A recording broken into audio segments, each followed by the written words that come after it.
going on, YouTube? This is the Irish Pollock. You'll have to excuse me, my voice is slightly hoarse. I'm a big White Sox fan. If you take a look at my hat, that's what's on the front of it. And the White Sox were in Pittsburgh, which is my hometown right now, for a 3-game series. We swept them, and needless to say, I made a lot of noise. This weekend, actually, the White Sox were playing in D.C. for Father's Day, and so I went down to D.C. with my dad and my brother, and we were able to watch Game 2 of their series in D.C., which they won also, by the way. So in any case, my voice is not up to its full capacity, so I do apologize for that. Today I'd like to make a video on cohabiting, and I'd like to get everyone's input on this. The reason why I bring this up is because, well, my father happens to be an incredibly devout Catholic, and for some reason, while we were in the car ride home, he decides to put in this CD that starts talking about cohabiting and the negative effects that cohabiting can have on individuals involved in a cohabiting relationship. If you don't know what cohabiting is, essentially it's just two people who are unmarried who are living together. That is one male and one female, or, well, I suppose you could say two partners. In any case, I believe it was more focused on one male and one female, but I will give you guys the statistics and the information so you can look at it for yourselves. In any case, I heard a lot of very interesting things that were mentioned in the radio or the CD that I was listening to. I found it very interesting, some of the things that I heard on the CD. I'm just reading from the first link that I'm going to send you guys. It is on emotional well-being, and in numerous international studies, married people on average report fewer signs of psychological distress and higher rates of emotional well-being than do unmarried or divorced individuals. A study following 14,000 American adults over a 10-year period found that marital status was one of the most important predictors of happiness.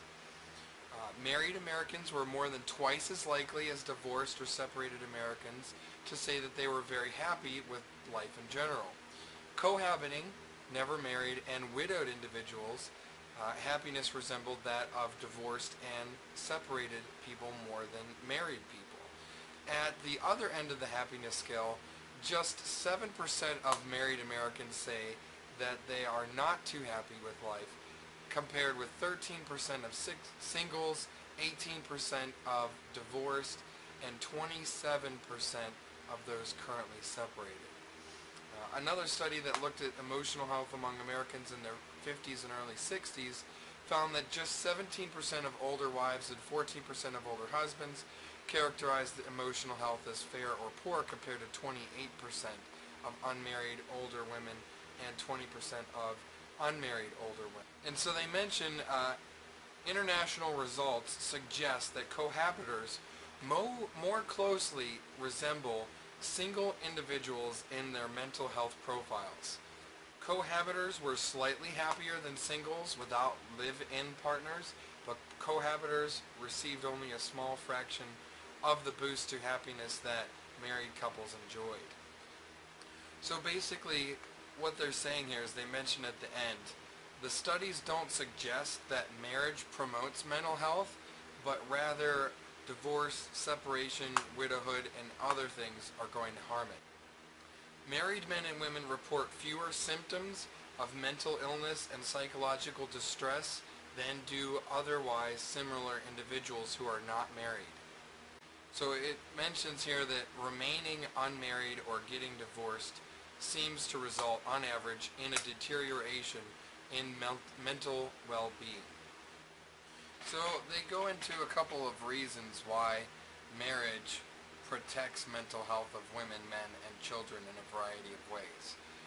Married people on average have better physical health and experience less economic hardship, which reduces many sources of stress that lead to psychological problems.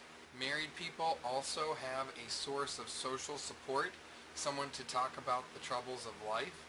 A surprising body of research suggests that talking over problems boosts mental health and personal well-being in a variety of ways. Married people have promised to take care of each other in sickness and in health, in good times and in bad. And the knowledge that one has a ready source of support contributes to mental health and emotional well-being, of course.